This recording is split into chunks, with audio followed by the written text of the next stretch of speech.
Hello guys, this is SK. Welcome back to work at Cordelia cruise part 3. Part 1 and part 2 చూడకపోతే మన ఛానల్లో already upload చేశాను. Please do watch it. Last వీడియోలో చెప్పాను కదా, ఈ వీడియోలో షిప్ నుంచి దిగే వాళ్ళని ఎక్కడ డ్రాప్ చేస్తామో ఈ వీడియోలో చూపిస్తానండి, చెప్తానని. డిసెంబార్కింగ్ అయ్యే వాళ్ళ కోసం రెడీగా బస్సెస్ అన్ని వెయిట్ చేస్తున్నాయి. డిసెంబార్కింగ్ అయ్యేటప్పుడు ఇబ్బంది పడకుండా ఉండడానికి టెంట్స్ అండ్ రెడ్ కార్పెట్స్ కూడా వేస్తున్నారు. అండ్ మన బస్సెస్ లోకి ఒక్కొక్కరిగా ఎక్కడం కూడా స్టార్ట్ అయిపోయారు. ఇంతకీ బస్సెస్ అంటున్నాను, ట్రావెలింగ్ ఎక్కడికి అన్నది చెప్పలేదు కదా. షిప్ దగ్గర బస్సెస్ లోకి ఎక్కిన తర్వాత వాళ్ళని బీచ్ రోడ్ లో ఉన్న నోవోటల్ దగ్గర డ్రాప్ చేసి ఎంటీ బస్సెస్ రిటర్న్ మళ్ళీ షిప్ దగ్గరికి స్టార్ట్ అవుతాయి. షిప్ నుంచి దిగే వాళ్ళ కౌంట్ వచ్చి 1300 మెంబర్స్ అండ్ షిప్ ఎక్కే వాళ్ళ కౌంట్ వచ్చి 1600 మెంబర్స్. టోటల్ 1300 మెంబర్స్ డిసెంబార్కింగ్ అయ్యేటప్పటికి ఆఫ్టర్నూన్ లంచ్ టైం అయిపోయింది. సో అందరి కోసం అని చెప్పి హోటల్ నుంచి ఫుడ్ పార్సల్స్ తీసుకోవడానికి వచ్చాను. తొందరగా ఫుడ్ తినేసి మన బస్సెస్ అండ్ కార్స్ తో షిప్ దగ్గర అరేంజ్ చేస్తున్నాను ఫోటోషూట్ కోసం అని. అంతలోపు పదండి మన టీమ్ ని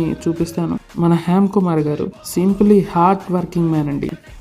next silent and friendly mister Gopi గారు. అండ్ ఫాస్ట్ గా ఫోటోషూట్ కంప్లీట్ చేసుకొని ఎంబార్కింగ్ కోసం అని చెప్పి రిటర్న్ బయలుదేరిపోయాం. ఫొటోస్ కరెక్ట్గా రావడం లేదు అంటే మా హ్యామ్ కుమార్ గారు ఏమంటున్నారో చూడండి. షిప్ ని కొంచెం ఇటువైపు పెట్టమనండి, ఫోటోలకి మనం సరిగ్గా రావట్లేదు.